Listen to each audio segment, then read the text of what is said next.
தமிழ்நாட்டில் சூறைக்காற்றுடன் கூடிய கனமழை பொறுத்தவரைக்கும் பதிவாக வாய்ப்பு இருக்கு. இப்போ அடுத்து வரக்கூடிய ஒவ்வொரு நாட்களும் நம்ம ரொம்ப ரொம்ப எச்சரிக்கையாக இருக்க வேண்டிய நாட்கள் தான். ஆகவே ரொம்ப கவனமாக இருந்துக்கோங்க. மழை வருமா? வராதா? அப்படிங்கிற சந்தேகம்லாம் தேவையே கிடையாது. கண்டிப்பாக அனைத்து மாவட்டத்திற்கும் கனமழை ரொம்ப தீவிரமாக இருக்கும். அதுல ஒரு சில மாவட்டங்களில் கனமுதல் மிக கனமழையும் பதிவாகிறதுக்கான வாய்ப்புண்டு. தொடர்ச்சியாக பார்க்கலாம். நண்பர்களே மறக்காம நீங்க லைக் பண்ணுங்க, சப்ஸ்கிரைப் பண்ணி தொடர்ந்து சப்போர்ட் பண்ணுங்க. துல்லியமான வானிலை அறிக்கையை பெற்றுக்கொள்ளுங்க.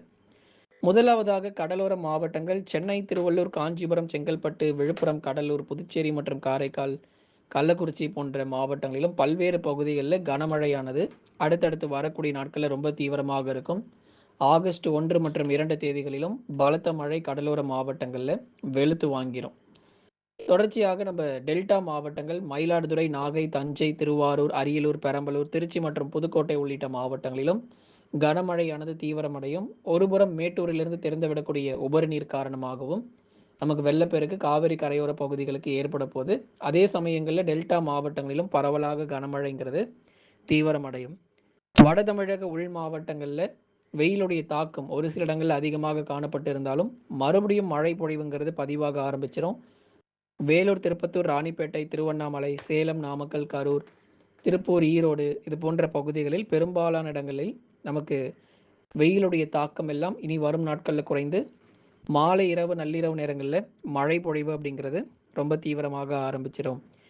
தென் மாவட்ட பகுதிகள் மதுரை, திண்டுக்கல், விருதுநகர், சிவகங்கை, ராமநாதபுரம், தூத்துக்குடி மற்றும் திருநெல்வேலியில் அநேக இடங்களில் வானம் ஓரளவு மேகமூட்டம், ஒரு சில இடங்களில் கனமழையும் வெளுத்து வாங்கும். ஏற்கனவே கடந்த 24 மணி நேரத்தில் தென் மாவட்டங்களில் பல்வேறு பகுதிகளில் கனமழையும் பதிவாகி இருக்கிறது.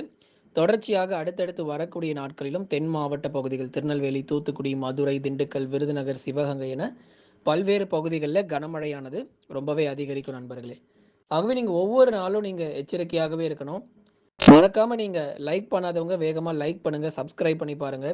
இந்த ஆகஸ்ட் முதல் வாரங்கள்ல தான் அதிகப்படியான மழை பொழிவை நம்ம பார்க்க போறோம். கூடுதல் மழை வாய்ப்பையும் ஆகஸ்ட் மாதங்கள்ல கிடைக்க போகுது. அதுல நமக்கு எந்த மாற்றமும் இல்லை. பல்வேறு பகுதிகள், பல்வேறு மாவட்டங்களிலும் இந்த பலத்த மழைங்கிறது வெளுத்து வாங்கிரும். நீலகிரியில ஏற்கனவே வெள்ளப்பெருக்கு ஏற்பட்டிருக்கு. பல இடங்கள் நிலச்சரிவு காணப்பட்டு வருது. அதனால அடுத்தடுத்து வரக்கூடிய நாட்கள்ல நீலகிரி மட்டுமல்லாம இந்த கோயம்புத்தூர், தேனி, தென்காசி என மேற்கு தொடர்ச்சி முழுவதுமாகவே பலத்த மழை அப்படிங்கிறது ரொம்ப தீவிரமாகவே பதிவாகும். கர்நாடகா, மகாராஷ்டிரா, கேரளா, மத்திய பிரதேஷ் போன்ற மாநிலங்களிலும் தென்மேற்கு பருவமழை ரொம்பவே தீவிரமாக தான் இருக்கும். சில சமயங்களில் கர்நாடகாவில் அப்படியே மழை குறைகிறது போல இருந்தாலும் சட்டென்று அதி கனமழைங்கிறது பதிவாகிறோம்.